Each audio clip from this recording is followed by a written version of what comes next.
Bonsoir et bienvenue sur le plateau de l'Esprit des Lettres, votre émission consacrée aux livres de religion, de spiritualité que KTO vous propose chaque mois en lien avec le Jour du Seigneur et la Procure qui nous reçoit ici dans sa librairie parisienne, place Saint-Sulpice à Paris. Nous avons ce soir 3 auteurs et leurs 3 livres. Nous allons parler avec eux, parler avec vous de ce qu'ils ont écrit. Des livres d'un genre très différent, de style très différent, mais qui posent au fond une même question. Question d'autant plus cruciale et intéressante qu'elle est assez peu abordée, assez peu affrontée. Il se trouverait en effet que l'Église progresse avec ses faiblesses. Quand elle échoue, quand elle est dans la détresse, il se passe quelque chose. Pour certains, c'est une évidence. Pour d'autres, pas du tout. C'est un paradoxe. Ils pensent que l'Église a la vie éternelle et qu'elle s'en sortira toujours. Il apparaît justement, et c'est l'intérêt de cette soirée et des 3 livres que nous allons aborder, que quand les hommes finalement laissent la place, les hommes de religion laissent la place, les laïcs laissent la place au Christ, toute sa place, les choses alors avancent. Bernard Lecomte, bonsoir. Bonsoir. On ne vous présente plus, journaliste, écrivain, j'ai recensé 40 ouvrages à votre 30 ou 40 si on compte les poches. Voilà. Historien, vous vous distinguez, on peut dire, sur 2 fronts. Le front soviétique, vous êtes un expert du Kremlin, de l'ex-URSS, de la Russie, et le front du Vatican, où vous avez beaucoup écrit sur les secrets de cette institution. On a tous en tête aussi votre ouvrage de référence sur Jean-Paul II, une biographie publiée chez Gallimard. Et vous arrivez avec un nouvel ouvrage publié chez Perrin, France-Vatican, 2 siècles de guerre secrète, où l'on voit le président Macron avec le pape François en couverture.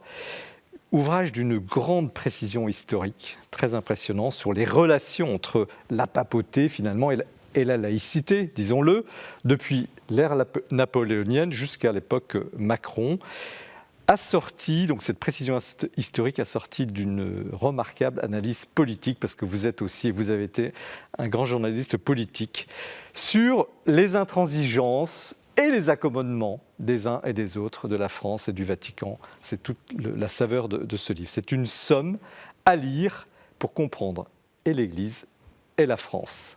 Charlotte de Villemorin, bonsoir. Bonsoir. Alors je salue aussi India, votre chien d'assistance qui est là, qui sera là pendant toute l'émission. Vous êtes une femme au parcours incroyable. Votre handicap, tout d'abord, que vous assumez de manière exemplaire. Votre envie d'entreprendre ensuite. À 34 ans, vous avez quasiment déjà créé 2 entreprises. Et puis votre goût, enfin, transparaît dans le livre que vous avez écrit, cette passion pour partager la vie, le goût de la vie, par l'écriture notamment.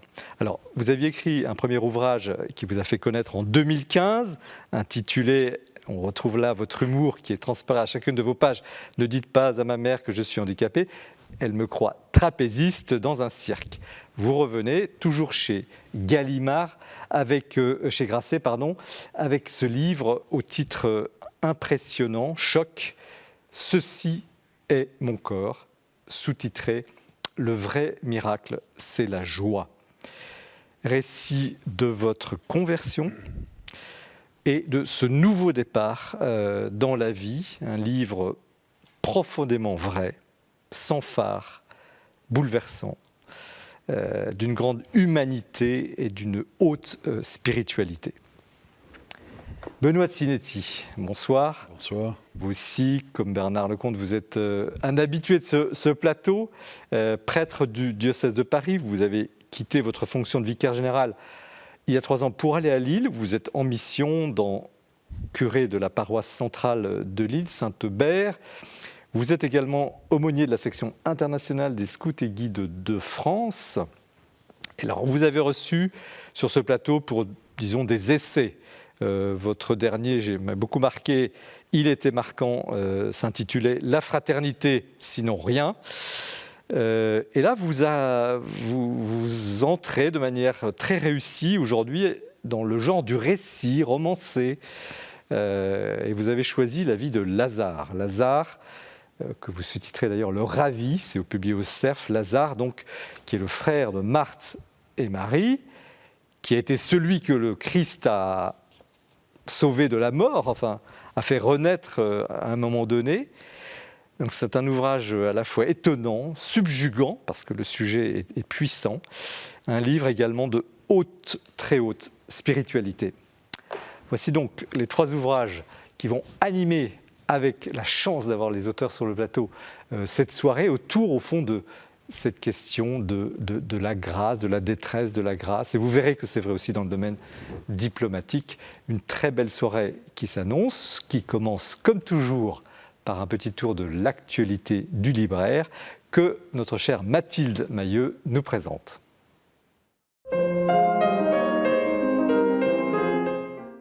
L'actualité du livre religieux en ce mois d'avril, c'est tout d'abord une magnifique méditation écrite par Monseigneur Jean-Marc Echen, évêque de Grenoble et Vienne, qui publie aux éditions Salvator, prêtre à l'école du lavement des pieds.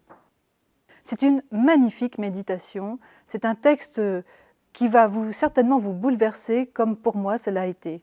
C'est un court texte, illuminé par quelques très belles illustrations d'arcabas qui viennent soutenir cette méditation très spirituelle.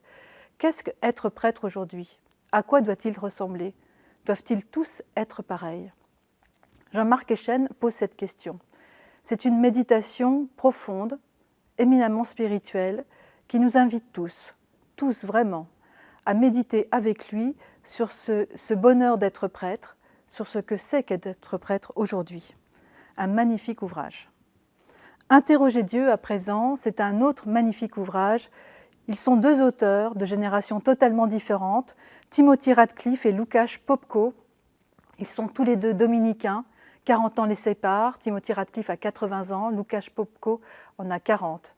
L'un est l'ancien grand maître de l'ordre des prêcheurs, dominicains donc, et Łukasz Popko, lui aussi est dominicain, et professeur à l'école biblique et archéologique de Jérusalem. Ils interrogent l'Écriture, ils choisissent pour nous des passages d'Écriture qu'ils aiment, et ils interrogent le texte, comme ils sont eux-mêmes interrogés par Dieu. Interroger Dieu, eh bien c'est tout le propos de ce livre, un livre méditatif, éminemment spirituel là encore, qui nous invite à trouver tellement de bonheur à méditer l'Écriture. Judas, mon ami, à présent, par Christophe Vrembeck, c'est publié aux éditions jésuites. Christophe Vrembeck est un jésuite lui aussi, et tout part dans ce livre d'un chapiteau, un des chapiteaux de la basilique de Vézelay, qui représente Jésus qui porte Judas sur son dos.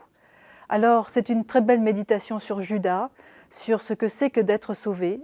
Serons-nous tous sauvés, à la fois érudite et là encore spirituelle. Cette lecture nous invite là encore à nous arrêter et à contempler. Contemplation aussi de la charité à travers ce très bel ouvrage de Marie Grand qui est philosophe et qui nous propose Géographie de l'amour, une autre histoire du bon samaritain, publié aux éditions du Cerf. Un beau livre, une petite méditation spirituelle qui nous invite aux confins des sciences humaines, de l'écriture et de la philosophie à relire ce texte. Et puis, dans un tout autre style, 3 jours dans la nuit, carnet d'une victimologue au cœur des abus, c'est Isabelle Chartier-Sibin qui publie aux éditions Emmanuel, cette semi-fiction où elle relate 3 jours dans sa vie finalement de thérapeute et de cet accueil qu'elle fait de ces personnes toutes fracassées par ces abus ou ces phénomènes d'emprise.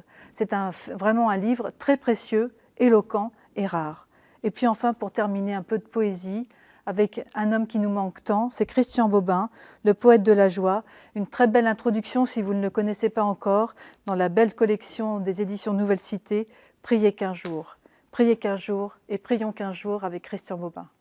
Merci Mathilde pour cette présentation toujours très riche de l'actualité du libraire. Et je salue les auteurs et les éditeurs qui publient des livres malgré tout ce que l'on dit sur la baisse de la lecture, et cette émission elle est faite aussi pour ça. Bernard Lecomte, rebonsoir et bienvenue sur ce plateau. Vous publiez donc France-Vatican, ça fait un peu comme un match, France-Vatican, 2 siècles de guerre secrète chez Perrin. Un petit mot sur vous, parce que j'ai dit que vous avez été journaliste, écrivain. Au fond, qui êtes-vous en définitive? Moi, je suis d'abord un journaliste. je suis un faux historien.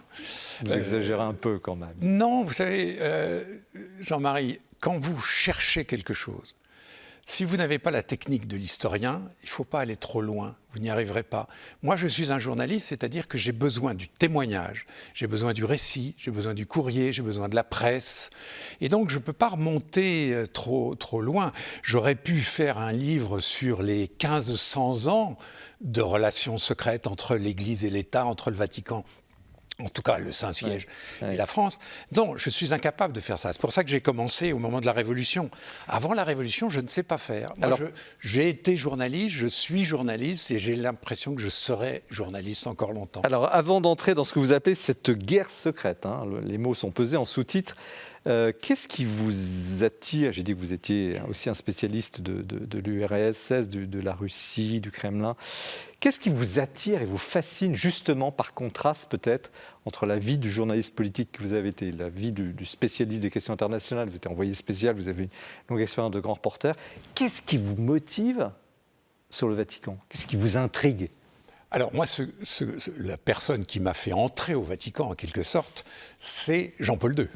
Je ne m'intéressais pas au Vatican avant que Karol Wojtyła, l'archevêque de Cracovie, fût élu pape. Mais j'ai pris tellement de plaisir, j'ai trouvé tellement d'intérêt dans ce lieu de pouvoir, parce que comme le Kremlin, le Vatican, c'est un lieu de pouvoir, où il y a des gens incroyables qui font des choses incroyables, il y a beaucoup de bien, beaucoup de mal, il y a des horreurs, il y a des choses magnifiques. Et ce qui m'intéresse, moi, c'est d'enquêter là-dessus. Autant je l'ai fait sur le Kremlin, autant je l'ai fait sur le Vatican en découvrant, en plus le Vatican, c'est 2000 ans d'histoire, et plus particulièrement bien sûr que le Kremlin, le Vatican c'est aussi notre histoire. Et ce livre-là justement montre qu'il y a toujours eu une espèce d'échange, plus ou moins violent, plus ou moins positif ou négatif, entre le Saint-Siège, le Vatican, Rome, l'Église, le siège de l'Église, et la France. Est-ce que c'est pour cela que vous parlez de guerre secrète quand même? Ce n'est pas un mot anodin, guerre secrète. Non, parce que guerre, en réalité, on se rend compte quand on examine ces relations, c'est qu'elles sont souvent extrêmement violentes, parfois au-delà du raisonnable, parfois catastrophiques, parfois au contraire, c'est des périodes de réconciliation et de bonne entente.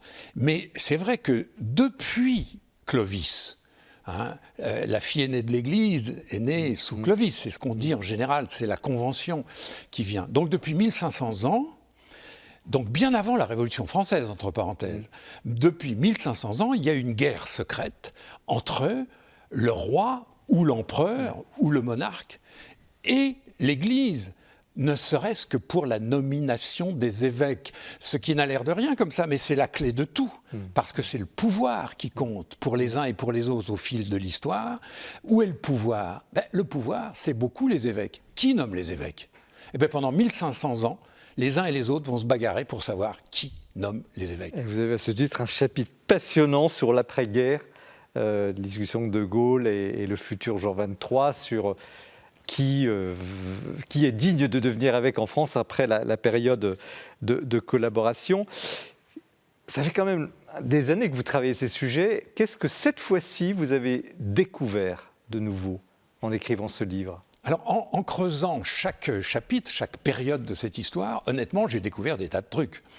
Je vais même vous faire une confidence. Je commence mon livre par un épisode que personne ne connaît, ou presque, et qui m'a été donné un jour dans un vide-grenier en Bourgogne. Je suis tombé sur un livre qui coûtait d'ailleurs très cher, très rare. C'était les comptes rendus écrits de toute l'administration française sous le Directoire en 1799, lorsque le Directoire, donc la fin de la Révolution française, a pratiquement tué le pape Pie VI dans la forteresse de Valence, dans la Drôme.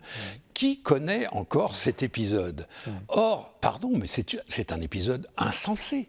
C'est dingue. Ce qui s'est passé est incroyable. Depuis la campagne d'Italie de Napoléon, enfin de Bonaparte, jusqu'à la mort de ce malheureux pape Pie VI dans la forteresse de Valence, dans une fosse commune. Sigis, le citoyen Bratski, c'était son nom.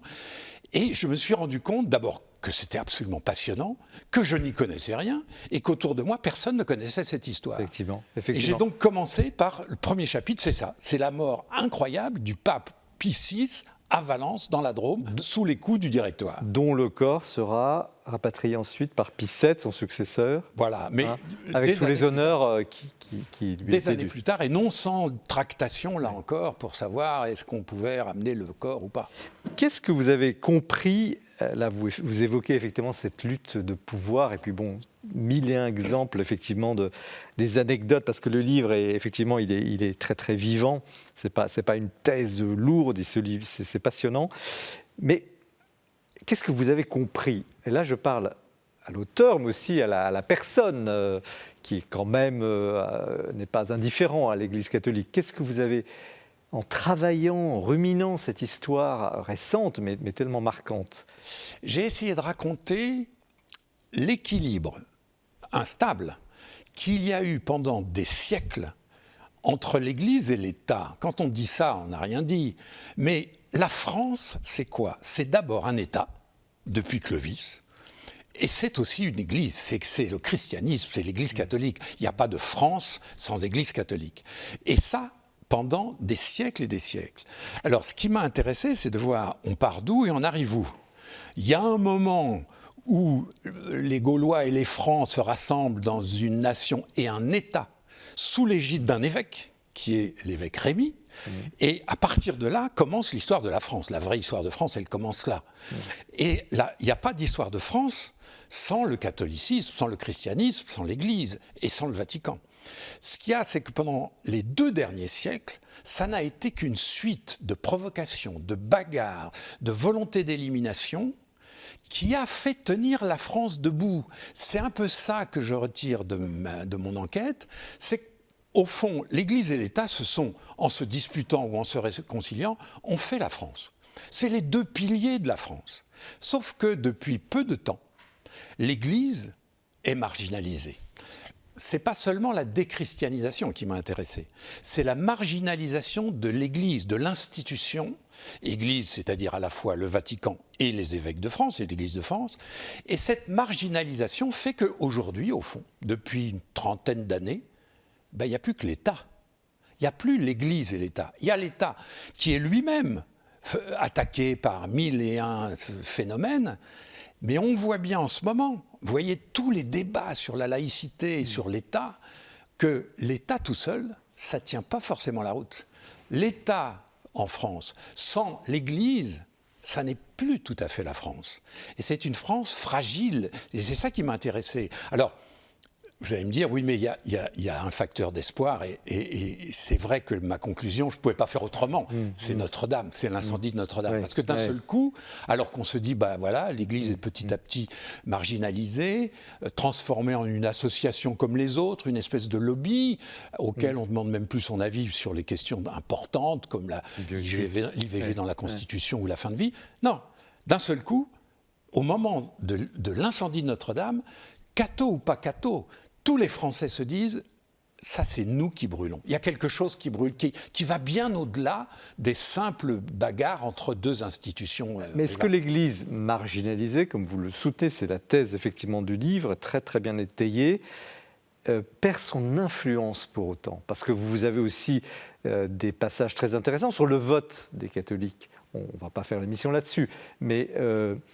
il y a quand même un poids politique de cette Église, de ce christianisme dans la société, invisible, peu palpable, mais que vous mettez en évidence. Donc marginalisation ne veut pas dire perte d'influence, ou elle s'exprime autrement. L'influence de l'Église, elle est colossale depuis le début, tout au long de l'histoire de France, l'Église est là.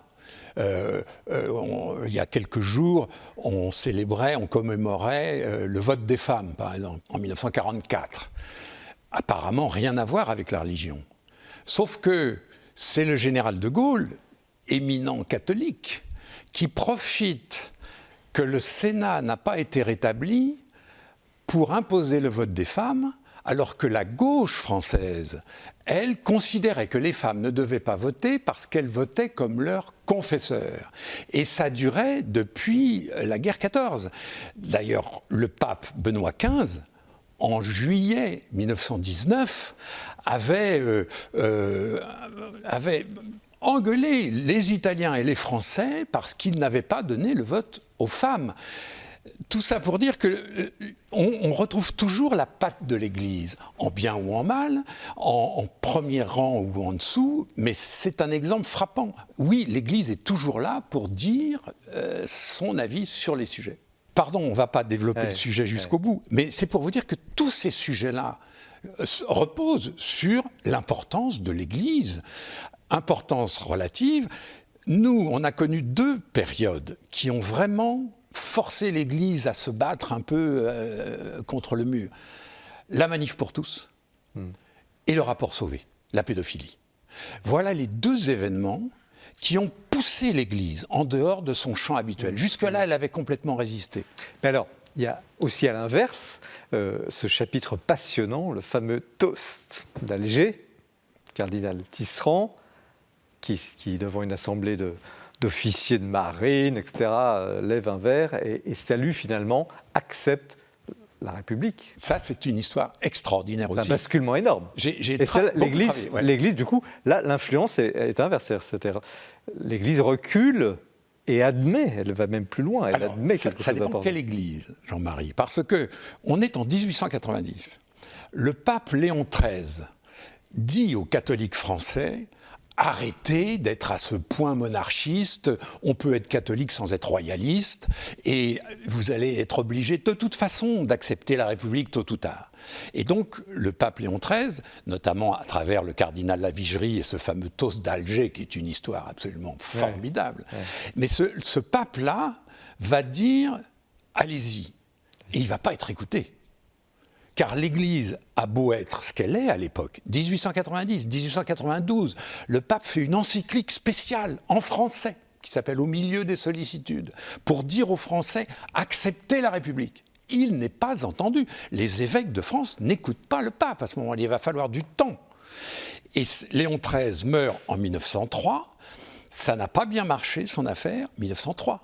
Et là, c'est un autre pape qui est élu, qui est Pie X, et qui, lui, n'est pas du tout pour la République. Là, le Pie X va complètement contredire Léon XIII. Et d'un seul coup, ça va jeter une espèce de dissonance dans toute l'Église de France. Il y a les évêques qui sont pour, les évêques qui sont contre. Pourquoi je souligne la date 1903 ? Parce que 1904, c'est la rupture des relations diplomatiques entre la France républicaine et l'Église catholique. Et 1905, c'est la fameuse séparation de l'Église, ou des Églises et de l'État, comme on veut, qui est en elle-même une histoire incroyable. C'est un véritable roman de voir comment, à gauche, on se bat pour la séparation ou pas. Parce qu'il y a beaucoup de gens de gauche à l'époque qui ne veulent pas de la séparation en disant « mais si on se sépare, l'État n'aura plus le contrôle de l'Église ». Et puis cette gauche intelligente, Aristide Briand et quelques autres, qui ont réussi à tourner ce sujet-là de façon positive. Et tout le monde reconnaît aujourd'hui que cette fameuse séparation de 1905, après tous ces aléas, était quand même une bonne chose. On vous écouterait pendant des heures. Hein. Pardon, je suis trop long. Non, vous n'êtes pas trop long, mais je voudrais bien avoir l'avis, enfin ce que Père Bassinetti, qui est présent sur ce plateau, comment lui a lu cette histoire fabuleuse, enfin, que vous racontez magnifiquement, entre la France et le Vatican. C'est un roman par chapitre, en fait. Oui, c'est ça qui est très frustrant, c'est que c'est remarquablement bien expliqué, ça fourmille d'informations et d'anecdotes, toutes plus intéressantes les unes que les autres, et on aurait envie du coup à chaque fois de se dire, on voudrait creuser davantage le sujet, donc il vous reste à écrire un livre pour chacun des chapitres que vous avez... Sauf qu'il y a une très bonne bibliographie. Oui, sur chaque chapitre, ça aussi, il faut le dire, parce que c'est des appareils techniques, on ne le mentionne pas assez. Alors, Charlotte de Villemorin, vous êtes d'une autre génération. Oui. Vous n'êtes peut-être pas impliquée comme ça dans l'Église, enfin vous l'êtes, on le verra tout à l'heure, mais comment vous recevez cette histoire, ce pavé, cette histoire, cette bataille fantastique entre France et Vatican ? Ce qui était assez drôle, c'est que quand j'ai reçu ce livre, j'étais en train de lire Les Rois maudits, et en fait... Je n'étais pas vraiment dépaysée parce que j'ai trouvé que c'était aussi rocambolesque et romanesque. Enfin, il y a vraiment des histoires folles. Et je trouve que c'est fascinant parce que, effectivement, c'est une histoire qu'on ne connaît pas, qu'on entend très peu, mais qui est tellement riche. Et puis, oui, c'est vraiment que ça se lit comme un... C'est très dense et en même temps, ça se lit comme un vrai roman policier parfois. Ouais. Et j'ai trouvé que, voilà, aussi revoir à travers l'histoire toutes ces crises dans l'Église, moi, ça m'a beaucoup rassurée en me disant, en fait, notre époque contemporaine n'a pas le monopole de la crise. En fait, c'est vraiment inscrit dans la longue histoire de l'Église qui, malgré tout, demeure. Père Benoît Sinetti, justement, Bernard Lecomte écrit que finalement, il y a une vraie forme de marginalisation, se pose la question de l'influence, et puis malgré tout, effectivement, quand on regarde à l'échelle des siècles, ce n'est peut-être pas si grave, enfin c'est grave, mais c'est pas si grave, docteur. Alors, vous, comme prêtre, comme responsable ecclésial, vous avez occupé des fonctions importantes à Paris, à Lille également, comment vous recevez cette problématique qu'on va appeler marginalisation ou... Écoutez, la première chose que je me suis dit en refermant le livre, d'abord, c'est que ça pulvérise l'adage prononcé de manière parfois un peu arrogante, en disant que jamais un pape ne contredit ses prédécesseurs. Alors là, le livre est plein d'exemples qui manifestent qu'on n'est pas du tout dans cette doxa absolue et respectée et impavée. Et je me dis, c'est des histoires d'hommes, voilà. C'est ça qui est magnifique, c'est des histoires d'hommes qui essayent de comprendre la grande histoire dans laquelle il se trouve. Vous commencez avec Pie VI. Pie VI, il est ballotté comme un pauvre malheureux. Pie VII, c'est quand même pas non plus très très simple. Et tous, en fait, tous ces hommes qui deviennent papes, les uns après les autres, on sent que même ceux qui sont le mieux préparés, ils sont complètement parfois dépassés par une histoire qui est énorme et qui nous dépasse de toute façon tous. Et en même temps, et pour répondre à votre question, Jean-Marie, je trouve que ce qui est magnifique, c'est de voir que malgré tout, à chaque fois, il y a quelque chose qui se passe et qui fait que le pire... Enfin, en règle générale, le pire ne se produit pas. C'est-à-dire qu'il y a toujours un après. C'est par exemple la séparation de l'Église et de l'État. On voit bien que les jusqu'au-boutistes, ils voulaient tout flinguer, quoi. Ils voulaient tout flinguer et puis tout raser. Enfin, on rase les églises, à la limite, si on peut pendre quelques curés ou quelques bonnes sœurs, pourquoi pas, au passage, etc.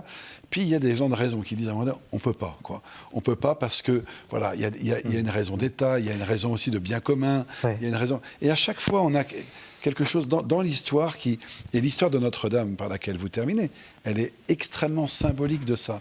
C'est-à-dire, au moment où tout semble s'écrouler, mais en fait, ça ne s'écroule pas. Charlotte de Villemorin, Benoît XVI avait parlé des minorités actives. Et votre vie, on le verra tout à l'heure, c'est aussi celle d'un combat dans différents domaines. Est-ce que vous pensez, parce que c'est aussi un des éléments qui transparaît dans ce livre, que justement les chrétiens dans la société, d'ailleurs, je ne vais pas brûler votre sujet, on le verra tout à l'heure, mais il y a des moments où vous dites il vaut mieux pas que je dise trop que je suis chrétienne ou catholique. Bon. Néanmoins, vous êtes active et vous faites du bien autour de vous. Est-ce que, justement, ces gens qu'on ne voit pas, ces gens qui rayonnent de ce qu'ils sont, peuvent changer l'histoire ? Je pense que c'est la force du témoignage de vie qui n'a pas besoin d'être forcément revendiqué comme tel, mais qui passe par des actions très concrètes. Et je trouve que en ça, je trouve que tout le discours aussi de l'Église sur la doctrine sociale de l'Église est très inspirant aussi. De ce point de vue-là, comment finalement ça vient irriguer le quotidien au travail, dans les engagements associatifs, politiques. Je pense qu'en fait, il y a une vraie circulation des idéaux aussi, qui passent par des choses très concrètes. Alors, le temps passe trop vite, vous voyez, cette émission. Je savais qu'elle serait passionnante, mais voilà, il faut que nous avancions dans la suite. J'ai une dernière question que je vais poser à tous les deux sur justement ce que vous venez de dire, à savoir où est la limite entre le groupe de pression, l'Église, voilà, les lobbies, et puis ce que vous avez un peu souligné, Père, le mystère. Et à un moment donné, ça se termine bien. On ne sait pas trop pourquoi, mais il y a un mystère. Alors, d'abord à vous, Bernard Lecomte. D'abord, il faut bien considérer que l'Église, ça n'est pas une institution comme ça, marmoréenne, taillée dans un bloc, etc. Entre les chrétiens, les catholiques, mais tous les chrétiens, et leur foi, pourquoi, c'est la question qu'on posait à Charlotte, c'est pourquoi on est chrétien, pourquoi on se convertit, dans quel but? Ça n'a rien à voir avec la puissance du pape face à la puissance d'un président. Ni même à la politique. Ni même à la politique. Ouais. Mais on se rend compte quand on creuse que tout est lié, que tout se tient. Et que voilà, l'anticléricalisme porte en général sur l'institution, sur ses porteurs, sur les puissants, sur les pouvoirs. Mais il y a très peu d'anticléricaux qui se battent contre les humanitaires, contre les gens qui font le bien autour d'eux, etc. Ça n'aurait pas de sens. Donc tout ça est quand même un entrelac de beaucoup de données. Il y a la donnée spirituelle, et celle-là, personne ne peut vraiment y porter des coups. Et puis, il y a la donnée du pouvoir sur la société, il y a la donnée de tous ces ensembles qui font la France, qui font la République, qui font l'État. Là encore, on est bien loin du travail spirituel de base. Quand le général de Gaulle s'emploie à faire élire l'ancien nonce en France, Roncalli, il intervient lui-même directement dans le jeu électoral du conclave en 58, parce qu'il dit, bon, le mieux pour nous, c'est Roncalli, et il dit à son ambassadeur, Marjorie, faites élire Roncalli. Faites élire Roncalli, voilà. Mission. Et on est très loin, évidemment, du livre de Charlotte, ou du spirituel. Ou de, Père Benoît-Cizetti, en quelques mots. C'est l'empereur d'Autriche, de Gaulle, en fait. Allez, de l'époque, oui. C'est ça. Lobby, cette église dans la société, guerre secrète, ou mystère? Écoutez, moi, je pense qu'il y a, effectivement, les deux sont très mêlés.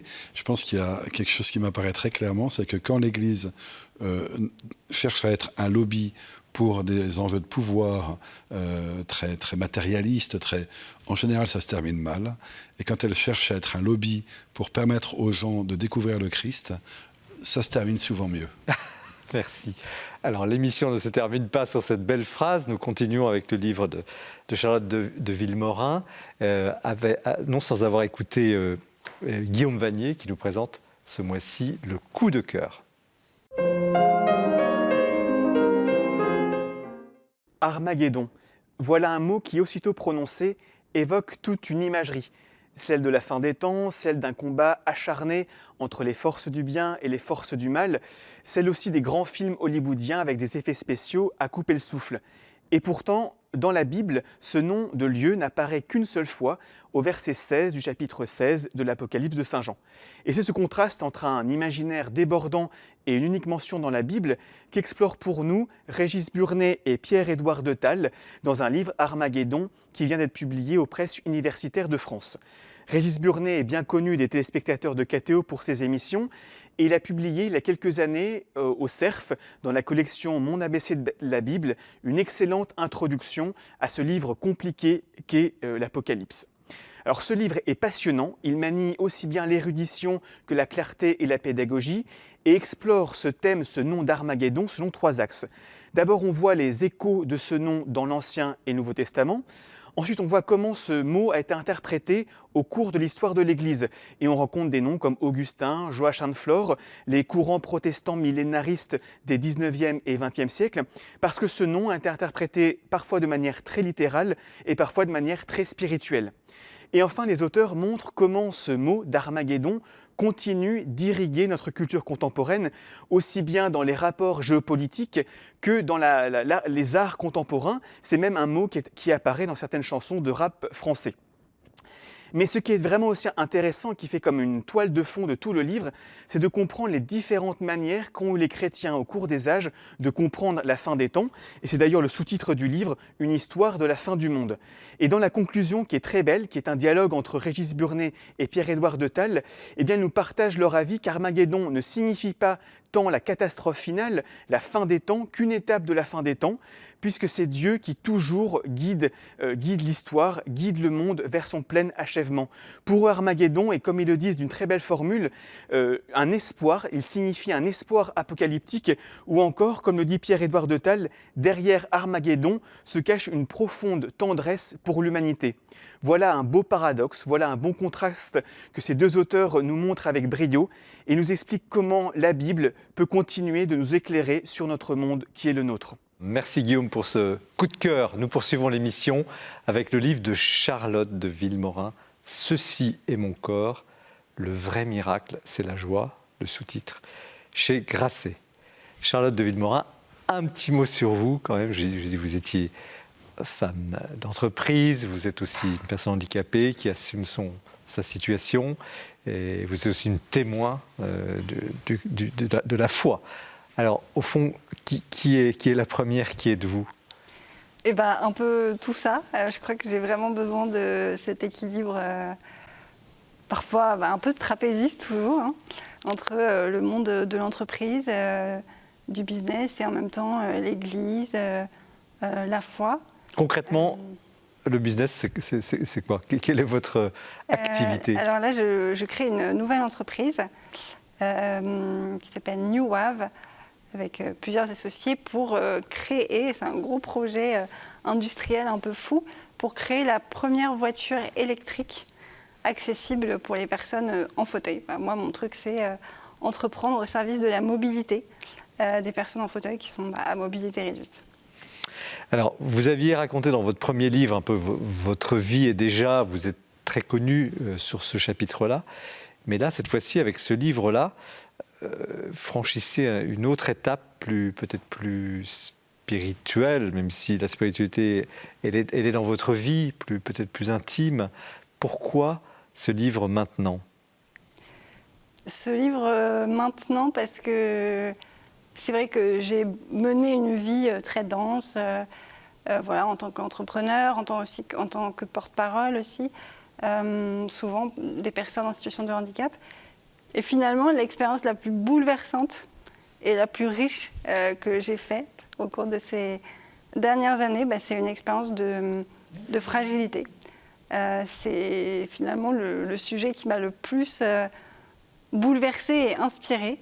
Un soir, j'ai perdu d'un coup l'usage de mes bras. J'ai plus pu me nourrir toute seule. Et ça a été d'abord une vraie humiliation, beaucoup de craintes, beaucoup d'interrogations. Et puis, avec le temps, je me suis aperçue qu'en fait, ça avait été un vrai chemin de conversion et d'enseignement très riche et de rencontres aussi. Et finalement, c'est ce sujet-là qui m'a suffisamment animée pour me donner envie de le partager. Mais c'est très impressionnant parce que vous êtes battu, vous racontez l'anecdote d'une assistance électronique, une invention pour justement compenser ce problème de bras. Et puis à un moment donné, vous dites stop. Qu'est-ce qui se passe au fond à ce moment-là ? En fait, je trouve qu'on est très poussé par notre société à rêver d'autonomie. Et moi-même, la première, quand j'ai perdu l'usage de mon bras, je me suis dit, il faut que je trouve un moyen de compenser cette perte pour regagner mon autonomie. Et en fait, ce que m'a appris la vie, c'est qu'en fait, j'avais perdu l'usage de mes bras, mais dans cette dépendance qui grandissait, il y avait un espace insoupçonné, en tout cas que je n'avais pas mesuré, qui s'ouvrait, qui est l'espace de la rencontre et de la relation à l'autre. Et qu'en fait, le bras robot qu'on m'avait installé, certes, il me permettait de regagner en autonomie, mais en fait, il me coupait du lien avec les personnes qui, sinon, m'auraient aidée. et que ce lien, en fait, il était extrêmement précieux et fécond, et que c'était aussi, quelque part, je pense, la grâce de la dépendance, si on peut appeler ça comme ça, et qu'en fait, je préférais être dépendante, mais en lien, que autonome, mais seule. C'est énorme parce que c'est là, enfin, on ne va pas déflorer le livre qui est magnifique, mais on sent que là, vous avez vous réalisez quelque chose d'essentiel et qui vous donne la joie. Qui vous donne, c'est d'ailleurs le vrai miracle, c'est la joie. Et quand on lit ce livre, malgré tout, vous rayonnez de cette joie. Oui, je pense que c'est une vraie joie que j'ai aussi beaucoup vécue à Lourdes, où pour moi, voilà, c'est toujours un peu difficile de me rendre dans ce genre d'endroit parce que, en fait, j'ai jamais envie d'être considérée comme une personne malade. Et ça vient toujours, voilà, un peu frotter. Je sens qu'il y a un enjeu de conversion qui est important derrière ça. Et en fait, à Lourdes, j'ai aussi fait l'expérience que permettre aux gens de m'aider, et notamment à d'autres personnes en situation de handicap, de se proposer pour m'aider, pour me donner à manger. Eux, ça les mettait en grande joie, parce qu'en fait, je pense que la joie, c'est aussi de pouvoir se donner. Je pense que c'est notre vocation, on est fait pour se donner, et dans l'aide, dans la relation à l'autre, il y a vraiment cet échange qui peut advenir et qui, moi, me rend vraiment heureuse, en fait. Donc la faiblesse, finalement, absolue, a ouvert une porte totalement, une source. Oui, une source qui tient vraiment dans la rencontre à l'autre, et aussi, je pense, à la rencontre avec Dieu. Parce qu'en fait, je pense que, voilà, souvent, ce qui a pu m'empêcher de demander l'aide des autres, c'est peut-être le même orgueil que celui qui m'empêchait de demander l'aide de Dieu. Et en fait, voilà, on est tous dépendants de Dieu. Et je pense que rêver ou idolâtrer l'autonomie, l'indépendance, quelque part, c'est faire le rejet de ça. Et c'est pas le chemin spirituel auquel je pense on est appelé. En tout cas, je pense pas que c'est plus nous rendre heureux. Et dans l'Église, vous avez alors accompli un autre chemin, très, très beau, que vous décrivez dans le livre. Vous pouvez, sans décourager, au contraire, encourageant nos téléspectateurs de vous lire. Où en êtes-vous aujourd'hui dans ce chemin chrétien et d'Église ? Alors, c'est un chemin qui n'est toujours qu'en train de démarrer ou de redémarrer. Mais c'est vrai que voilà, dans mon précédent livre qui est sorti il y a 15 ans, il y a 10 ans, en 2015, j'avais écrit à peu près noir sur blanc que j'étais sûre que jamais, jamais je ne serais religieuse. Et je pense qu'il fallait que je laisse ce témoignage pour que le Seigneur, avec humour, m'appelle à une forme de vie consacrée. Et du coup, aujourd'hui, je suis vierge consacrée. Donc c'est une forme de vie consacrée très ancienne, assez peu connue. En fait, c'est la plus vieille forme de vie consacrée pour les femmes. Les vierges consacrées, on n'est pas en communauté, on n'a pas de signe distinctif, on est dans le monde, autonome, on travaille, on doit s'assumer financièrement. Notre lien, il est avec l'évêque, avec notre paroisse, avec notre diocèse. Et c'est une vie de prière, de service de l'Église, et en même temps une vie tout à fait normale, en travaillant. Voilà, c'est les deux à la fois, et moi, ça m'allait bien.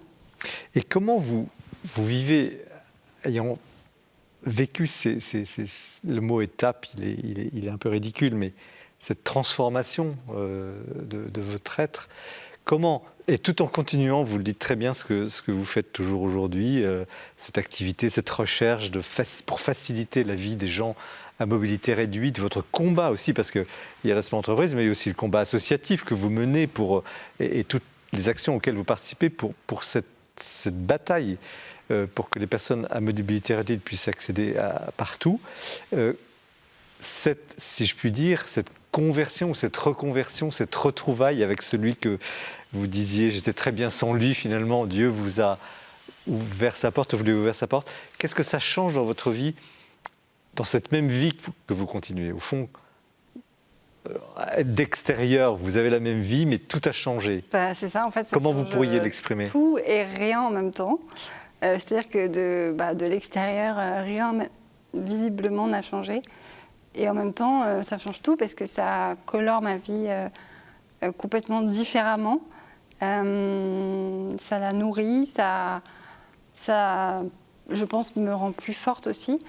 Et je pense qu'en fait, cette rencontre avec le Christ, elle a fait que confirmer tout ce que j'étais déjà. Mais ce n'est pas un changement radical. Ma vie n'a pas changé du jour au lendemain, mais d'un coup, j'ai compris plein de choses.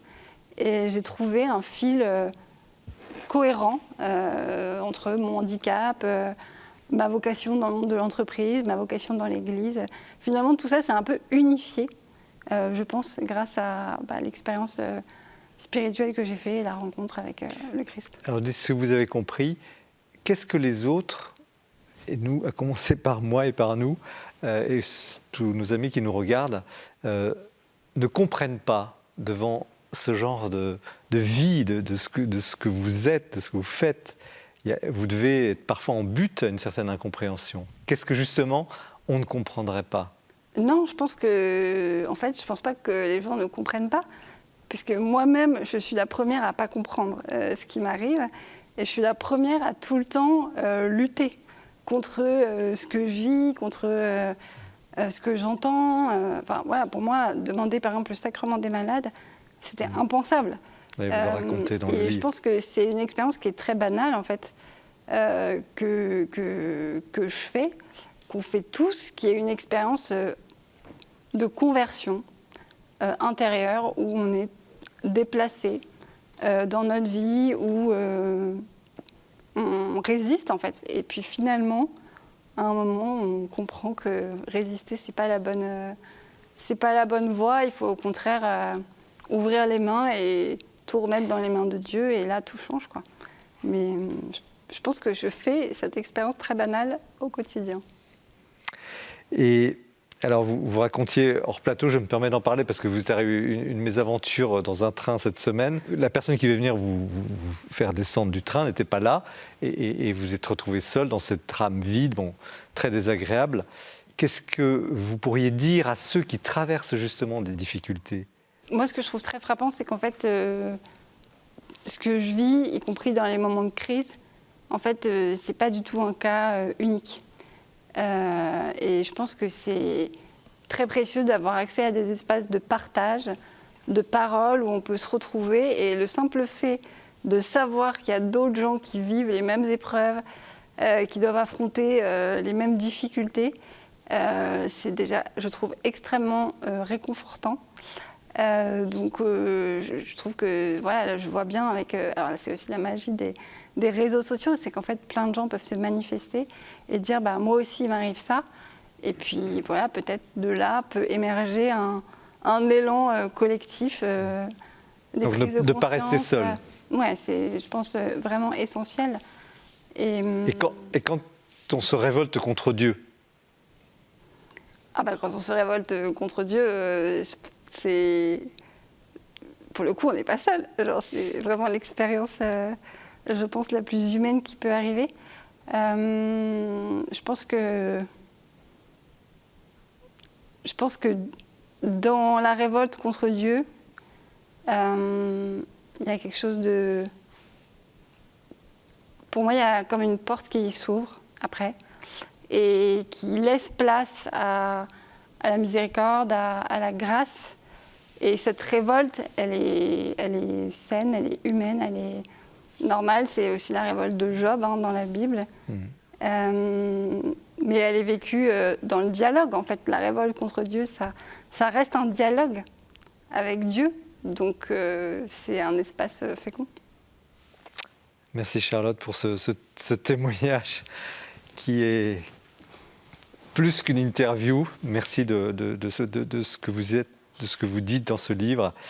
Et je voudrais savoir ce que le père Benoît Sinetti pense ou comment réagit-il à ce livre et à ce que nous venons d'entendre. Ouais, moi, enfin, en écoutant Charlotte, puis en me remémorant les pages de son livre, je trouve tout à fait...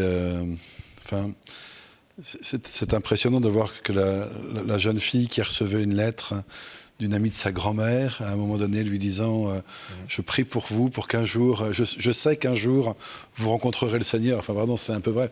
Et qui, de rage, déchire cette lettre en 1000 morceaux pour que personne ne puisse la retrouver. Cette jeune fille, elle devient la femme qui, au cours d'un dîner avec plein de gens importants, alors que dans sa paroisse, elle sait qu'au même moment, une opération est mise en place à laquelle elle a contribué pour aider des migrants à trouver un toit, et qu'elle est là un peu culpabilisante de cette atmosphère de champagne, de plats raffinés, se fait aider par quelqu'un pour la première bouchée qui tombe sur son chemisier, qui tâche, et elle dit en fait voilà, c'est comme si le Seigneur me faisait un clin d'œil pour me ramener un peu à l'humilité en me disant ma vieille, t'imagines pas que tu es avec les puissants et que c'est ta place à toi. Enfin, il y a quelque chose de voilà, il y a les pauvres, etc. Enfin, moi je trouve que c'est vraiment c'est la manière, enfin c'est une espèce de condensé peut-être ces pages, ce livre, d'un chemin spirituel qui est finalement le chemin spirituel dans lequel on est tous appelés à avancer, voilà. Et de ne pas avoir peur de nos faiblesses, de nos failles, de nos pauvretés. C'est vrai que c'est difficile de les exposer, et puis quand on est handicapé, ces pauvretés, elles sont exposées au regard immédiat. Voilà. Nous, on peut les cacher, les nôtres, c'est plus facile, on peut bomber le torse, on peut faire les fiers, etc. C'est beaucoup plus compliqué quand on est dans un fauteuil. C'est vrai, elle est dans un fauteuil. Avec la réflexion dans un salon de cette femme qui dit à un de vos collaborateurs moi, je me serais suicidé si j'avais été comme elle, etc. Enfin, c'est d'une violence incroyable. Mais la pauvreté, cette fragilité, elle est visible. Voilà. Question, ça interroge nos vies où les fragilités sont moins visibles et qui nous encouragent à ne pas avoir peur de regarder ces fragilités et de les aimer, parce que c'est là où se passe l'expérience d'une rencontre, me semble-t-il. Bernard Lecomte. Je ne sais pas à qui je pose la question. À l'homme d'abord. Non, posez-la aux journalistes. L'homme est évidemment très ému à la lecture de votre livre. C'est très émouvant, c'est très pertinent, c'est parfois drôle, et ça fait un bien fou sous votre plume de voir des choses qu'on n'aurait pas osé écrire nous-mêmes. Non. Je suis frappé par deux choses. La première, c'est quand vous vous prêtez justement à cette expérience de la machine qui va réussir à lever le bras à votre place, etc. Et alors que le lecteur se dit, c'est formidable, elle se prête à quelque chose qui va contribuer justement au moindre malheur, sinon au bonheur de beaucoup d'handicapés. La solution, voilà. Et puis vous dites, mais pas du tout, parce que ça m'empêche justement d'être aidé et d'avoir cette rencontre à chaque fois. Moi, ça m'a bouleversé. Oui, c'est le tournant du... C'est formidable. Et ce qui m'a beaucoup frappé aussi, et là pour le coup c'est le journaliste qui parle, c'est que, vous voyez, moi je passe mon temps à regretter qu'on ne travaille pas assez l'histoire, que les catholiques eux-mêmes se détachent un peu de leur histoire, de leur identité, d'où ils viennent, c'est quoi finalement l'évangile, on en parlera évidemment tout à l'heure. Et puis d'un seul coup, on vous lit, puis on se dit, mais au fond, ça sert à rien. L'important, c'est pas du tout l'histoire, c'est pas du tout ce qu'on a vécu, etc. L'important, c'est votre rencontre à vous, avec votre handicap, avec votre expérience, avec votre humour, j'y insiste, c'est cette rencontre avec Dieu. Mais quoi de plus important ?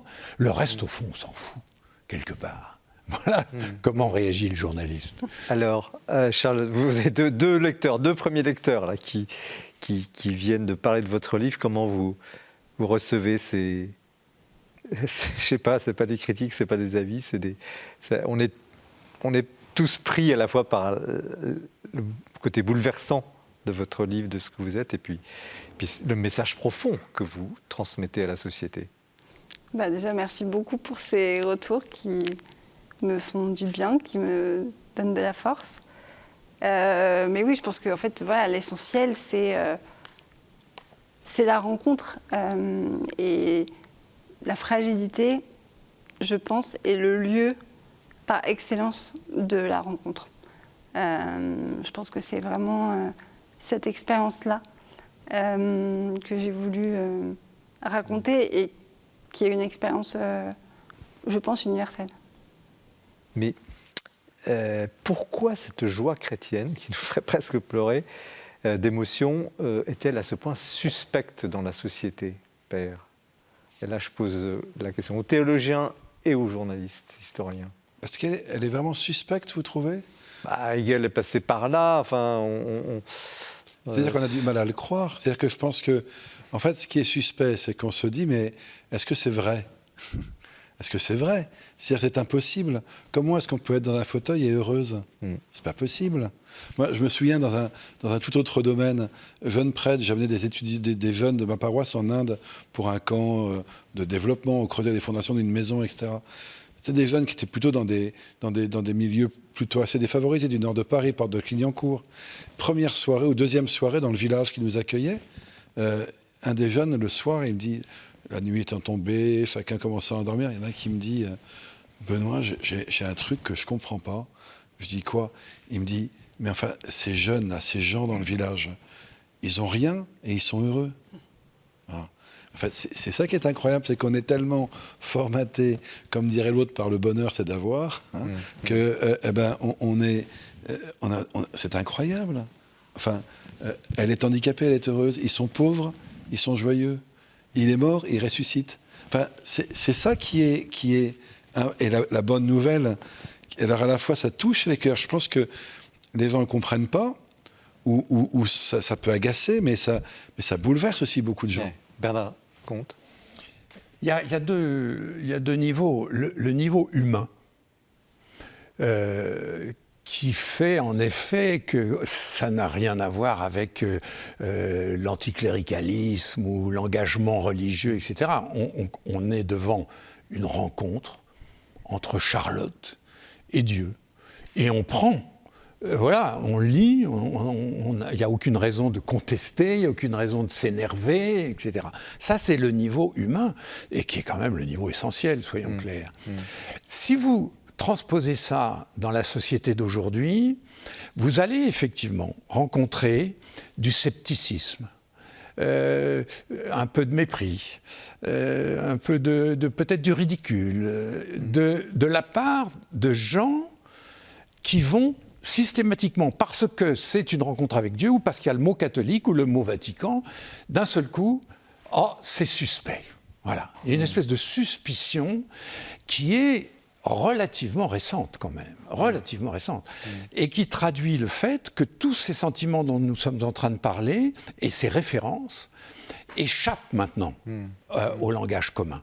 Il y a un siècle, on n'aurait jamais parlé de ça avec du mépris ou avec une petite pincée de ridicule. Aujourd'hui, on voit bien qu'il y a toute une partie, mais c'est pas, encore une fois, c'est pas l'évangile, c'est pas la foi en Dieu, c'est beaucoup plus que ça, qui est en train d'être marginalisé dans la société de consommation. Ouais. Cela dit, je ne sais plus quel est le nom de votre ami, je l'ai oublié, qui a tout pour être heureux, pour réussir, bref, absolument tout. Voilà, la gloire, l'argent, le succès, et qui vous téléphone parce qu'il déprime ou vous envoie des messages, j'ai oublié son prénom, mais peu importe, et vous lui répondez par, justement, au-delà de tous les discours, par ce que vous êtes. Est-ce que vous l'avez convaincu? Alors, il va mieux aujourd'hui. C'est une bonne nouvelle. C'est une bonne nouvelle. Mais prêt à se suicider, je crois. Il était prêt à se suicider. Oui, après, je pense qu'il ne faut pas non plus tomber dans le cliché inverse qui consisterait à dire que je pense qu'il ne faut pas idéaliser la pauvreté ou la maladie en se disant c'est le lieu de la joie. Je pense que ce ne serait pas ajusté non plus. Mais par rapport au point du scepticisme dont vous parliez tout à l'heure, je ne sais pas, parce que je me dis en même temps, parfois il y a des signes manifestes, il y a des miracles. Et la vie du Christ en a été remplie. Et devant des signes qui paraissent pourtant incontestables, pourtant, il y a toujours des gens sceptiques qui pensent que non, c'est pas vrai, que ça a été orchestré. Donc je sais pas, peut-être que cette joie, je comprends aussi que je pense que il faut être prêt à la recevoir, à la comprendre.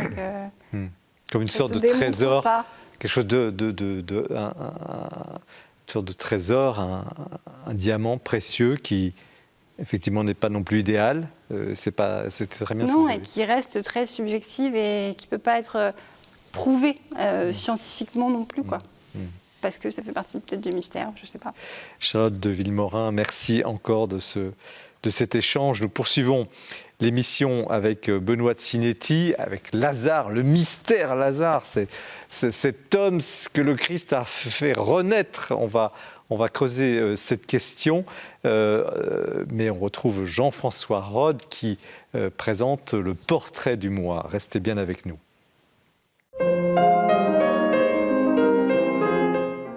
Je voudrais attirer votre attention aujourd'hui sur l'œuvre de Marie Balmary, à l'occasion de la parution de son dernier livre, Ce lieu que nous ne connaissons pas, sous-titré « À la recherche du royaume ».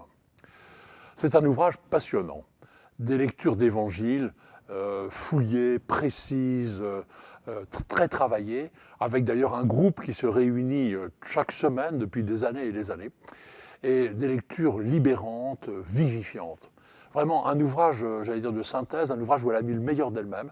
Et il me semble que si on ne connaît pas Marie Balmary, on peut tout à fait commencer par ce dernier livre, qui est vraiment une très belle synthèse de son travail. Alors, Marie Balmary est psychanalyste, et elle est donc lectrice assidue de la Bible. Elle s'est beaucoup formée pour ça, elle a appris l'hébreu, elle a suivi l'enseignement de Paul Beauchamp, etc. Mais ce qui la caractérise, c'est qu'elle veut justement lier intimement son activité d'analyste et sa lecture de la Bible. Dans un livre précédent qui s'appelle « Ouvrir le livre », une lecture étonnée de la Bible, qu'elle a fait avec Sophie Le Gastellois, elle montre que pour que le texte s'ouvre, il faut vraiment lutter avec lui. Il faut avoir une lecture très active et en particulier faire très attention aux traductions approximatives qui en fait souvent sont des interprétations moralisatrices qui déforment le texte et dont elle voit aussi quelquefois et même souvent les effets dans son cabinet. Alors, préciser la méthode de Marie Balmary en 3 phrases, c'est vraiment impossible, mais peut-être qu'un exemple sera un peu plus éclairant. On connaît tous la parabole d'un homme qui avait 2 fils. Il dit à ses fils, allez travailler à la vigne. Le premier dit oui, mais le premier dit non, mais il y va finalement. Et le deuxième dit oui, et il n'y va pas. Et Marie Balmary fait remarquer que souvent la traduction d'un père avait 2 fils, alors que le texte dit un homme avait 2 enfants, nous oriente très très mal, puisque finalement au début, ni l'homme n'est père, ni les enfants ne sont fils.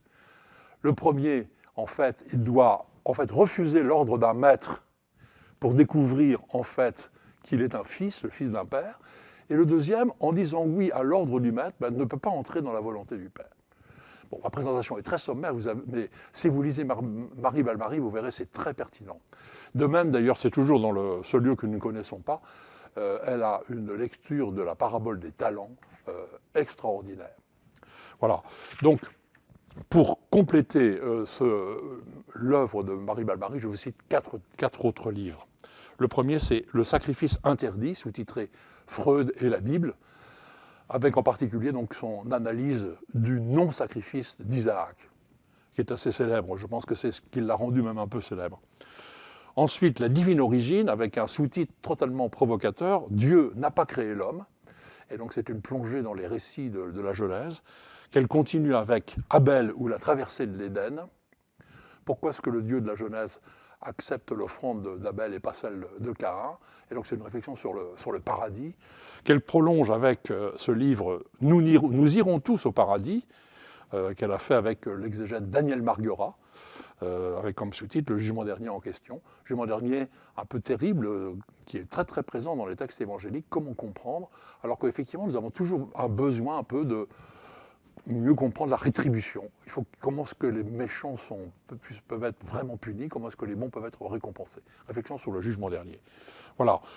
Je termine en vous disant que le travail de lecture et d'écriture de Marie Balmary, en revenant donc au premier livre, à son sous-titre, peut vraiment nous aider à nous approcher du royaume.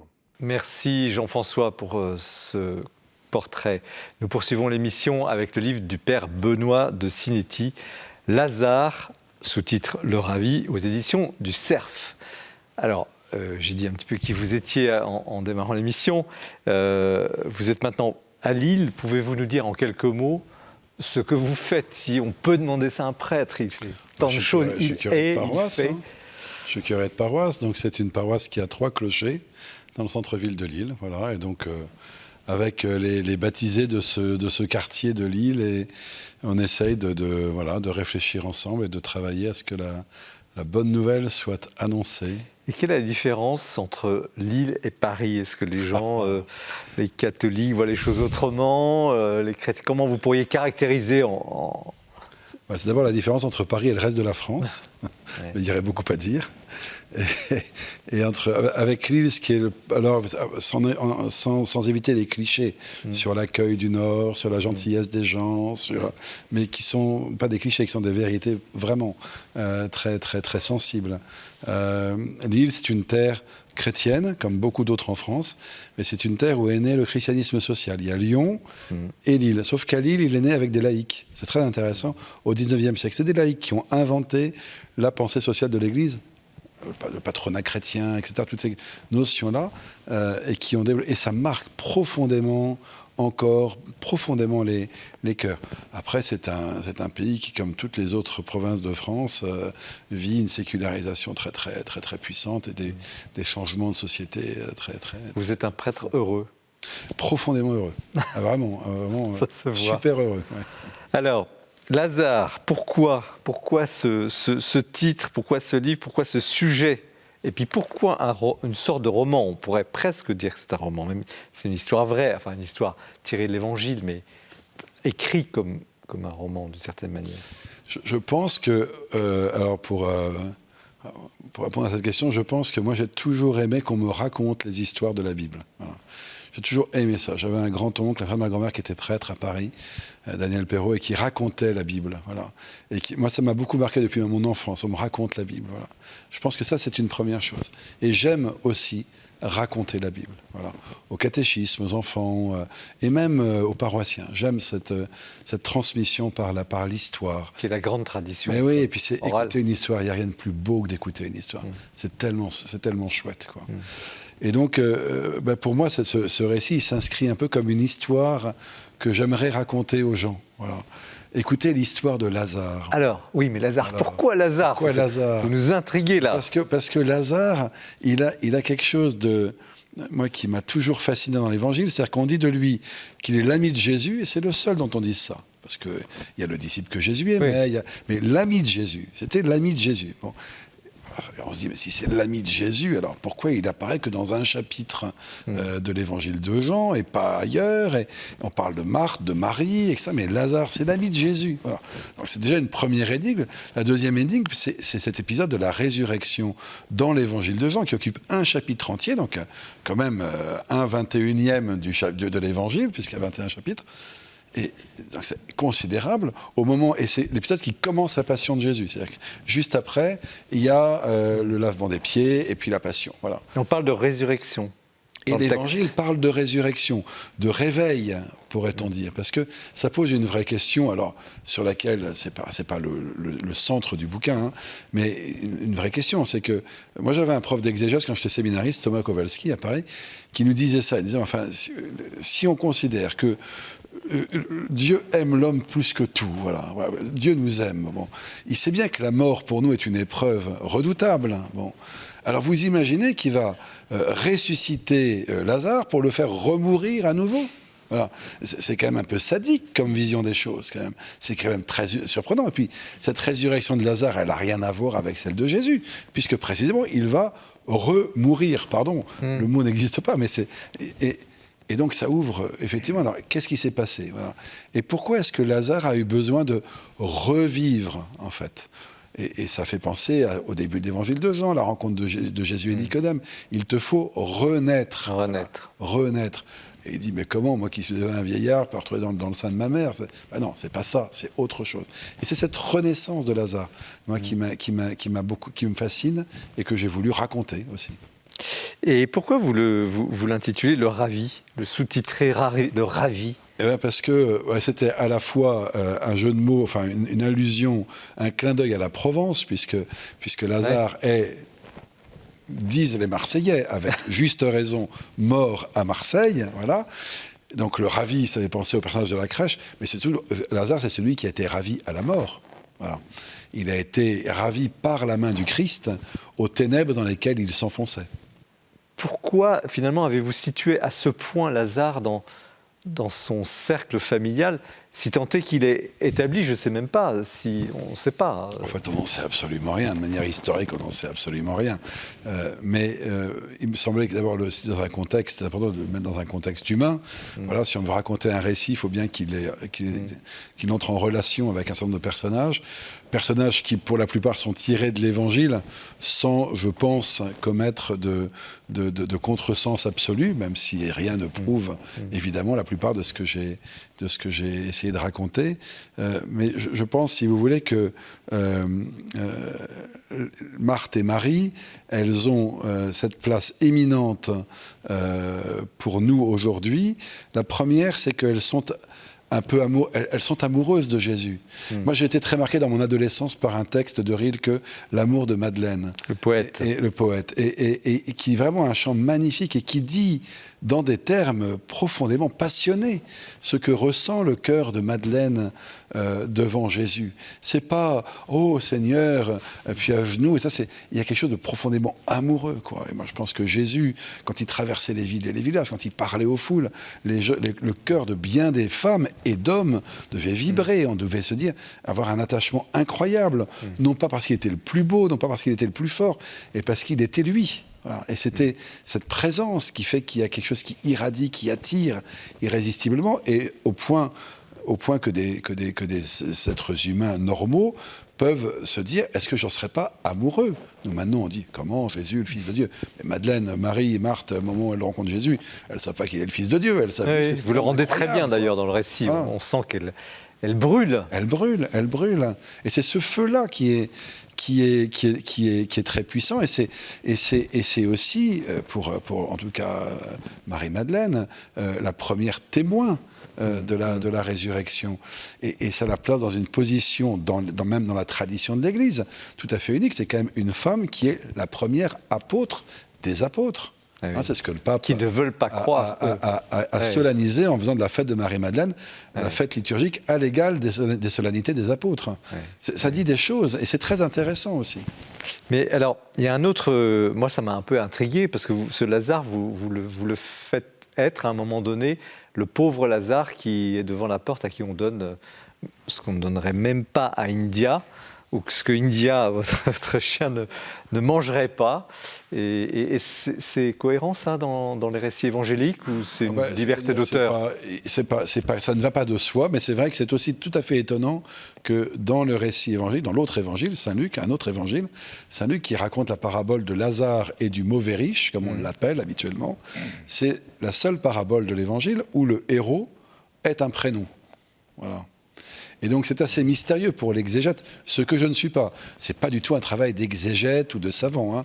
C'est vraiment un travail de conteur, voilà, oui, de pasteur. Voilà, de pasteur. Ça, mais c'est intéressant quand même pour l'exégète qui se pose la question en disant, tiens, c'est quand même marrant. Luc ne parle jamais de Lazare, le frère de Marthe et Marie, alors qu'il parle de Marthe et Marie. Hein. Par contre, il parle d'un Lazare dans une parabole, et c'est le seul personnage de parabole auquel on donne un prénom. Bon, donc, ça ouvre des portes. Oui. En tout cas, vous nous plongez à l'intérieur du personnage. Parce que le récit, finalement, c'est Lazare qui parle. C'est Lazare qui parle. Donc ça fait un témoignage, c'est quelque chose de très poignant, de subjugant, comme je disais au début. Il y a un autre thème qui apparaît, c'est peut-être celui de la fuite. Parce que Lazare, bon, votre personnage, finalement, il avait tout pour être heureux, il a choisi le pire, il en paye les conséquences, mais lourdement, pas seulement matériellement, mais aussi intérieurement, une sorte de quête. Et son premier réflexe, semble-t-il, c'est la fuite. C'est la fuite. Au fond, il fuit ses responsabilités, il fuit la forme de restauration auquel il pourrait prétendre, il essaie toujours d'arranger les trucs. Et puis, en fond, la solution, elle n'est pas là. Et alors, le Christ, il va le chercher jusque dans sa mort, qui pourrait être la fuite ultime. Vous l'écrivez sous forme d'une sorte de libération. Enfin, c'est fini. Eh bien non. Le Christ ne le laisse pas tomber. Non, et puis je pense que... Enfin, peut-être que ça rejoint aussi telle ou telle de mes expériences plus personnelles et puis de celles que j'ai pu Je n'osais pas vous poser la question, mais je vous la pose. Que j'ai pu rencontrer autour de moi. C'est-à-dire, je pense que c'est difficile d'accepter de vivre sa vie. C'est-à-dire d'accepter de vivre vraiment ce qu'on a à vivre. C'est pas si simple, en vérité, d'être en vérité.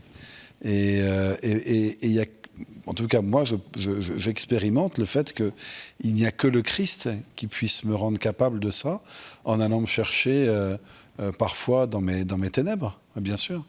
Et cette expérience-là, elle est la source de la joie, pour reprendre l'expression d'une joie qui est magnifique, parce que là, on mesure à quel point ce ne sont pas nos forces, ou nos intelligences, ou nos capacités, ou le mérite qu'on peut nous reconnaître, qui nous rend capable de ça, mais c'est que il y en a un autre qui vient et puis qui est là, quoi, qui nous dit je suis là. N'aie pas peur de vivre, quoi. Est-ce que tu as à vivre? Vis-le vraiment, et si tu veux le vivre vraiment, en vérité. Eh ben je suis là pour t'y aider, pour t'y accompagner. Voilà. C'est cette assurance, en fait, aussi qu'on prend à ce moment-là, de croire que celui-là, le Christ, il est indéfectiblement à nos côtés aussi. Donc il y a j'oserais dire, pas une autobiographie, mais il y a quelque chose de vous dans ce choix. Il y a toujours quelque chose de personnel. Mais que vous partagez. Il y a un récit ou un roman, oui. Et que je partage, bien sûr, pour une part, oui, bien sûr. Parce que je ne suis pas totalement déconnecté de moi-même au point de ne pas mesurer à quel point le Christ vient me chercher dans mes pauvretés et me rend fort à travers, comme le dit saint Paul, à travers mes faiblesses. Alors une dernière question avant de vous donner la parole. Il y a un truc qui est très cocasse, c'est que vous dites, alors au fond, finalement, c'est le plus grand des miracles à ce moment-là de l'évangile du Christ. Il ressuscite quand même un mort, je crois. Enfin, vous me corrigez si je me trompe. Et alors Lazare se dit, quand même, je pourrais être quand même reconnu, enfin, on pourrait me célébrer. Enfin, il se déplace, les gens font à peine attention à lui. Enfin, vous le racontez comme ça, c'est très cocasse. Qu'est-ce que ça veut dire C'est un peu agaçant. Enfin, j'appellerais ça la petite gloire, ou la grande gloire et petite gloire de Lazare. Il ferait tous les plateaux de télé aujourd'hui, enfin, on imagine. C'est vrai, on l'aurait. Il aurait des chaînes d'infos en permanence. Non, mais moi, j'aime beaucoup un autre personnage de la Bible qui est Jonas. Et Jonas, pareil, Jonas, il est tout le temps en décalage dans sa compréhension par rapport à ce que Dieu lui demande. Et donc, ça le met en colère, quoi. Ça l'agace, il boude, il n'est pas content. Et moi, je trouvais amusant d'imaginer que Lazare, après sa résurrection, quand il est là, il sort du tombeau, c'est moi le héros, quoi. C'est quand même incroyable. En fait, on n'en parle pas. Qui parle de Lazare? Nulle personne ne parle de Lazare. Et le Christ dit, laissez-le aller. Laissez-le aller. Laissez-le aller. Déliez-le et laissez-le aller. Ah ouais. Alors, qui veut interroger Lazare ou donner un peu votre ressenti, Charlotte? J'étais très heureuse de découvrir ce livre, puisque pour tout vous dire, la résurrection de Lazare, c'est mon évangile préféré. Donc j'étais très heureuse de pouvoir passer du temps en compagnie de Lazare. Je trouve que c'est un évangile qui est très puissant, parce que c'est vraiment pour moi l'évangile de l'espérance par excellence. On se dit, même quand c'est mort et enterré, c'est pas fini. Il peut encore se passer des choses. Et je trouve que dans la vie de tous les jours, c'est très précieux. Et du coup, j'étais très heureuse de me plonger dans ce livre. J'ai beaucoup aimé aussi la double temporalité que vous instaurez entre le temps. On ne comprend pas très bien au début quel est ce temps en italique, quel est le temps du présent, le temps du récit, le temps de la vie, le temps de la mort. C'est très beau de voir les deux se croiser. Et puis, tout à l'heure, vous parliez de moments cocasses. C'est vrai que c'est pas banal de ressusciter. Et voilà, à un moment, vous parlez de Marthe, qui se demande, mais c'est quoi le traitement pour un jeune ressuscité? Qu'est-ce qu'on lui fait faire pour le guérir de sa résurrection, l'accompagner dans sa nouvelle vie? C'est vrai. Et j'ai beaucoup imaginé aussi toute la méditation et la contemplation de Lazare que vous avez dû vivre pour lui donner vie et corps et chair, parce qu'il apparaîtrait vraiment dans son humanité, quoi, dans son époque, dans son temps. C'est un livre qui vient de loin, Benoît? De loin, en tout cas, Lazare, c'est un compagnon de longue date, oui. Ouais. Et pour être très, très honnête, les premières phrases du livre, elles étaient dans ma tête, dans mon cœur depuis longtemps. Ouais. Bernard Lecomte. Il y a un côté ludique, mais ce côté ludique, évidemment, c'est un côté très didactique. On apprend plein de trucs, au fond, dans votre affaire de Lazare. Et moi-même, moi, le Bourguignon, j'ai la fin de votre livre. Puisque les reliques de Marie-Madeleine sont à Vézelay. Eh oui. Et quelle relique était à Vézelay en même temps que celle de Madeleine? Celle de Lazare, que les chanoines d'Autun sont venus voler une nuit. Vous êtes sûr que vous ne tirez pas un peu l'histoire pour voler la relique à Marseille quand même? On ne peut pas faire ça. Quand vous allez à Autun, la cathédrale, elle s'appelle comment? C'est bien la cathédrale Saint-Lazare. Pourquoi? Ça, vous me l'apprenez. Parce que les reliques viennent de Vézelay. Et les reliques venaient exactement de la même route depuis la Provence et depuis Marseille. Donc permettez-moi, en tant que Bourguignon, de compléter votre jeu avec l'histoire de Lazare et de Vous ferez la postface dans la prochaine édition. Quel personnage, ce Lazare. Alors, il y a quand même une difficulté. Ce livre, en fait, quand je parlais de haute spiritualité, c'est qu'il nous fait avancer dans cette, à la fois, reconnaissance de la difficulté, bien humaine, d'avoir du mal à croire, et toucher du doigt ce mystère du relèvement. Je pense, si vous voulez, que la résurrection, c'est un des thèmes, paradoxalement, le moins abordé dans l'annonce de l'Évangile. C'est-à-dire qu'on parle de Jésus, on cite ses paroles, on rapporte ses paroles, on lit les Évangiles, mais en fait, on explique, on ne peut pas expliquer, mais on parle assez rarement sur le fond de la résurrection. Je suis frappé, je célèbre comme tout prêtre des obsèques dans mon église, et en fait, les gens qui sont là, qui souvent sont très éloignés de toute pratique religieuse, voire de toute connaissance religieuse aujourd'hui, en fait, qu'est-ce qui les intéresse? Et quand on dit, en fait, ben voilà, notre foi, c'est la foi en la résurrection. Qu'est-ce que ça veut dire? Qu'est-ce à dire? Bon, on va essayer de réfléchir ensemble. Qu'est-ce que c'est que la résurrection? Mais c'est passionnant. Je ne prétends pas du tout pouvoir la définir, mais c'est passionnant. Essayer de trouver des images dans la nature, autour de nous, qui évoquent cette résurrection. Charlotte évoquait tout à l'heure cette expérience de la mort qu'on fait tous régulièrement. Ces morts, un projet qui meurt, une espérance qui s'éteint, une épreuve qu'on traverse, des gouffres dans lesquels on tombe, puis on se relève, puis cette expérience de résurrection qu'on fait en permanence. Et en fait, je pense que cet aspect-là est essentiel et que ça permet peut-être de comprendre un peu plus l'incompréhensible, parce que, comme vous le disiez tout à fait justement, le fait de la résurrection, qui est un fait qui est improuvable scientifiquement, inconstatable historiquement, parce que les linges pliés, le linceul plié, il n'y a pas de corps du délit, il n'y a pas de corps, donc il n'y a pas de preuve, donc il y a juste une absence. Voilà. Où as-tu mis le corps, dit-elle au jardinier. Voilà. Où l'as-tu mis? Voilà.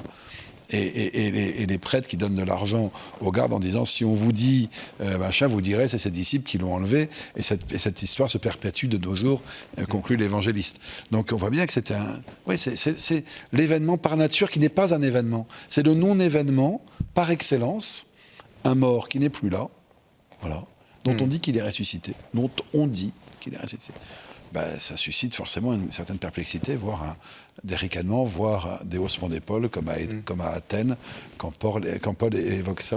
Pour autant, Charlotte de Villemain, cette analyse de cette impossible et possible résurrection, elle est très bien rendue dans le livre. Oui, elle est très bien rendue et moi, ça me fascine aussi de voir que c'est à la fois ce qu'il y a de plus grand, de plus inouï, c'est aussi la joie, la béatitude éternelle, le banquet des noces éternelles, etc. Et c'est aussi l'événement dont tout le monde se fiche un peu, quoi.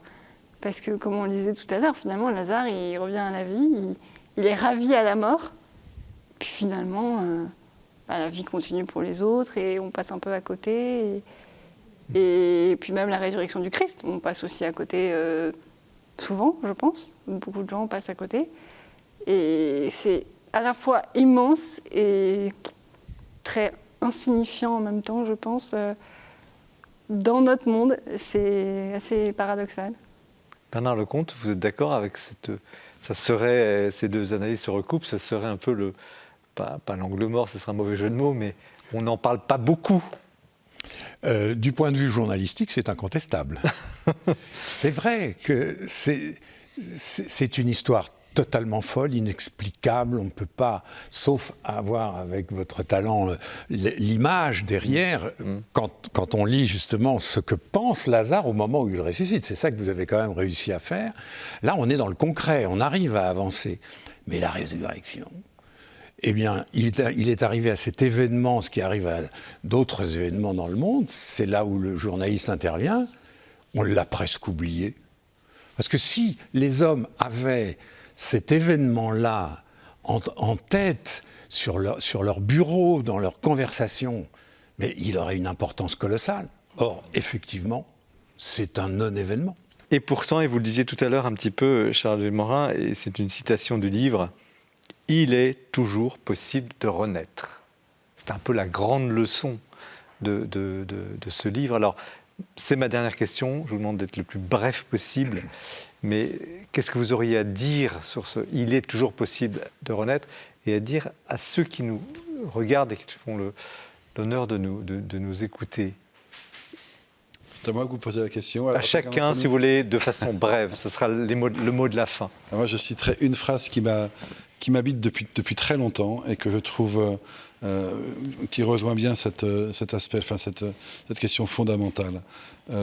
Dietrich Bonhoeffer, pasteur, théologien, luthérien, assassiné par les nazis en 1945, la dernière lettre qu'il fait passer à un évêque anglais de ses amis, pliée en 10, 20, 5, tout petit machin, il écrit à la fin de sa lettre, il écrit ces trois mots, la victoire est certaine. Voilà.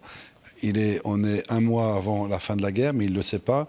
2 jours après, il va être exécuté par les nazis. Il sait que lui, il est foutu. Il n'a aucune chance de sortir de là. Et pourtant, il écrit la victoire est certaine. Et moi, je pense que c'est typiquement ce que j'ai voulu, en tout cas, apporter dans ce livre, c'est-à-dire manifester que la mort n'est pas la fin de l'histoire de l'homme. Voilà. La victoire est certaine. Même dans les plus grandes épreuves, dans les plus grands doutes, dans les plus grands ténèbres, la victoire est certaine. Alors, je ne sais pas si vous voulez ajouter quelque chose ou un mot, on a très peu de temps. Un exemple, un fait qui a complètement échappé à certains journaux, et pas des moindres en France. Alors que nous parlions tout à l'heure de la marginalisation de l'Église, de la sécularisation, de la déchristianisation, il y a quelques mois, il y avait 1 500 000 jeunes à Lisbonne, dans la joie, Charlotte, dans cette joie que vous décrivez. Mais d'où venaient ces jeunes? Il y avait 40 000 Français. D'où sortaient ces jeunes? Pour le prêtre que vous êtes, ça a dû être quand même une surprise. 1 500 000 jeunes à Lisbonne, au cœur de l'Europe, qui sont en train de montrer que rien n'est jamais terminé, que la joie est là, y compris chez les jeunes. C'est quand même assez encourageant. Merci, et vous avez le mot de la fin. Oula, grande responsabilité. Non, moi, du coup, je repense aux sœurs de Lazare et je me dis, confiance dans les épreuves. Ces sœurs qui se disent, Seigneur, si tu avais été là, on aurait pu empêcher la mort, la maladie. En fait, Jésus était là et il a fait mieux que guérir Lazare, il l'a rendu à la vie. Merci. Merci Charlotte de Villemorin. Ceci est mon corps. Le vrai miracle, c'est la joie, édition Grasset. Merci à vous, Benoît Sinetti, Lazare, le Ravi, aux éditions du Cerf. Et merci à vous, Bernard Lecomte, France Vatican, 2 siècles de guerre secrète chez Perrin. Une émission encore plus belle que je ne pouvais imaginer. J'espère que vous avez passé un très bon moment avec nous. Nous avons été heureux de partager ce temps, cette passion pour le livre. Merci de votre fidélité à l'émission. Vous la retrouvez sur les sites internet de KTO, du Jour des Seigneurs de la Procure. N'hésitez pas à abuser de cette émission, parlez-en autour de vous. Elle est faite pour le livre et pour que chacun vive mieux. Très bonne soirée, nous nous retrouvons le mois prochain. Au revoir.